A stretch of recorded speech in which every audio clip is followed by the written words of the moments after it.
તમે દેવ મોગરામાં ડેકોરેશન માટે કલેક્ટર સાહેબ 16 કરોડ રૂપિયાનો અમારા આદિજાતિ બજેટમાં ખર્ચો પાડ્યો છે. તમે ત્યાં મોદી સાહેબના મંડપના સ્ટેજ માટે 15 કરોડના ખર્ચા કર્યા છે. ટોયલેટ મોબાઈલ ટોયલેટ માટે 2,40,000નો 2 કરોડ ને 40 લાખના તમે ખર્ચા પાડ્યા છે. નાસ્તા માટે 2 કરોડ ખર્ચા પાડ્યા છે. તમે ડોમ માટે 2 કરોડ ખર્ચા પાડ્યા, ચા માટે 2 કરોડ ખર્ચા પાડ્યા, બસ માટે 2 કરોડ ને 71 લાખ રૂપિયાનો ખર્ચો પાડ્યો. કેમ? અમે સવાલ પૂછીએ એટલે તમને નડીએ છે.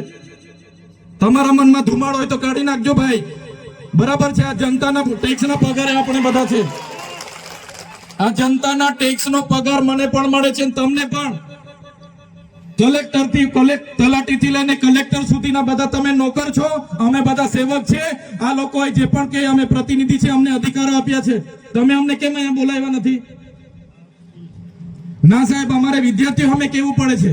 અમને કઈ તમે દર વખતે ચિકદામાં કીધું, દર વખતે આ જ પ્રશ્ન ઉભો કરો છો, દર વખતે આ જ પ્રશ્ન ઉભો કરો છો. ઓ ભાઈ, ધારાસભ્ય છું, લોકોએ મને ચૂંટ્યા છે, મને આમંત્રણ જોઈએ ભાઈ. આ કોઈના પૈસાથી આ બિલ્ડિંગ નથી બની, તમારા ઘરના પૈસાથી બની છે.